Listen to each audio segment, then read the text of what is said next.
Hello साथीहरू, के छ सबैजना सन्चै हुनुहुन्छ होला। र आज नि मैले नयाँ भ्लग लिएर आइसकेको छु।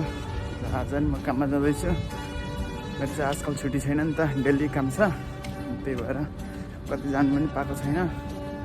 र भोलि पर्सिको दिन चाहिँ मेरो छुट्टी छ र त्यति बेला चाहिँ म समुद्रतिर गएर हजुरहरूलाई एउटा नयाँ कन्टेन्ट लिएर आउनेछु होइन।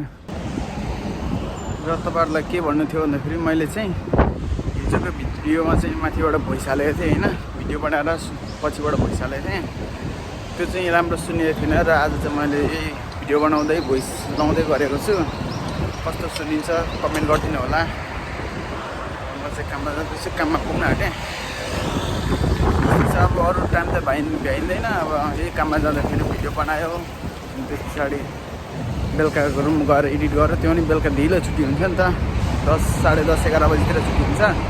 अनि रुममा गएर एडिट गर्दाखेरि लगभग 1-2 नै बज्छ। त्यति बेला अपलोड गर्नु भएन, त्यो भनेर यस्तै छ, के गर्नु टाइम छैन नि त, काममा जानुपर्ने हुन्छ डेली। अब छुट्टीको दिन चाहिँ राम्रो म एउटा भ्लग बनाएर तपाईँहरूलाई हालिदिनेछु होइन। साथीहरू, म चाहिँ रेस्ट टाइममा भइसकेको अनि आएर काम गरेर लगभग 1.5 घन्टा जति काम गरेर मेरो रेस्ट टाइम हुन्छ नि त, रेस्ट टाइममा बसिसकेको। रेस्ट टाइममा खानाहरू दिन्छ। आजको खाना चाहिँ चिकन रोस्ट, अन्डा अनि चाउमिन जस्तो पनि छ, भात खायो। अब यो गरिसकेर आज नि फेरि निकै छ क्या, कस्टमरहरू निकै आज पनि रिजर्भ निकै छ। अब त्यो सबै टेबलहरूको सेट मैले नै गर्नुपर्ने हुन्छ। त्यहाँनिर अब खाना खाएर छिटो रेस्ट गरेर होइन, अनि टेबलको सेट हुन्छ। हस् त साथीहरू, म चाहिँ कामबाट फर्किसकेँ होइन।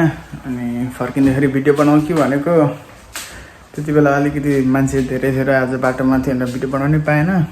अब रुममा आइसकेँ होइन। अनि रुममा आइसकेँ, खाना यहाँ खानुपर्ने। अनि सब्जी चाहिँ आज थिएन र रामेन पकाएर खाना आँटेको, रामेन प्लस भात खाना आँटेको म चाहिँ होइन। र खाना खाएर सुत्ने होइन। अब यतिखेर 12 पनि बजिसक्यो। काम आज 10:30, 11 बजीतिर छुट्टी भएको थियो होला, लास्टै बिजी थियो क्या। अनि उभिँदा खुट्टाहरू गलिरहेछ पुरा।